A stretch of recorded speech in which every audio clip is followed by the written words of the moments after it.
Our last selection today is from our 2025 New Musical Laboratory. It's called Taking Off by Sonya, Hayden, and Lowy.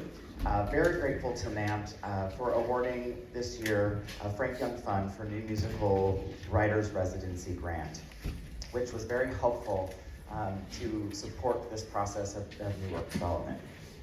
So I'm going to bring up Sonya and Matt.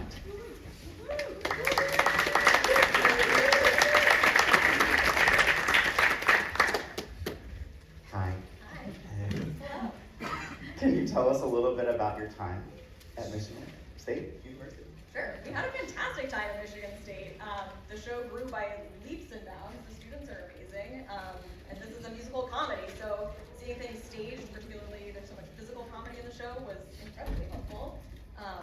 Also, shout out to our dramaturg, Molly Marinick, hopefully somewhere out there, who was amazing, and so grateful for her insights as well. Yeah, we felt really supported by the program, by Adam, the whole team. The students were incredibly invested and flexible and happy to change things and try things. It was really helpful for us. Can you set up our next song? Yeah. And tell us about your show. Yes. Okay, yes. thank you. So Taking Off is a musical comedy set on a plane in the early 1960s.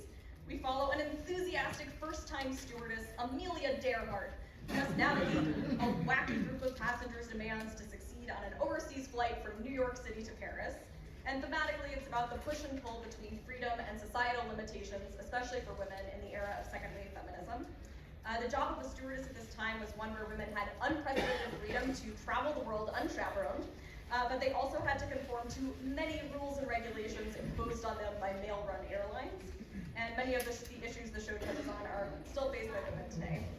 Well, it's very much a comedy in the vein of Airplane, Boeing, Boeing, or The Drowsy Chaperone. As we get into Act 2, we lean into the heart of the show and learn about some of the characters in a deeper way. So at this moment late in the show, our protagonist is at a low point, feeling like she has failed in her new job as a stewardess. She receives reassurance from someone unexpected, the head stewardess, May, who has been a quintessential rule follower. Yes, and as live theater goes, we had a last-minute performer change, and are grateful that the very wonderful Sara Ford was available to be with us today to perform Ready for the World.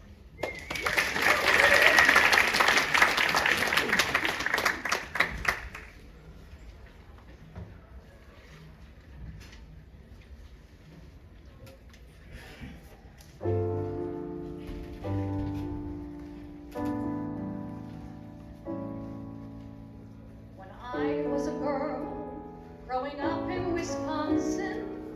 Women worked hard raising children and chickens, cleaning and sewing and washing the clothes, making do with the men they depended upon. The girls that I knew couldn't wait to get married, but I ran away through the cows and the corn, with a book in my hand and an itch in my soul, in search of the end of the fields, where the sky stretched on and on. I dreamed of dancing in Vienna and visiting Moscow to see the ballet. I rubbed shoulders with royals and rebels, searched the whole Serengeti for zebras, then I would do it all again the next day. I wanted to catch the sky life, the not letting dreams pass you by life, the not sitting round wondering why life, the high life, my life. Wisconsin wasn't ready for me, but I was ready for the world. When I was 28, met a man called Jack Lewis, a pilot who loved an adventure like I did.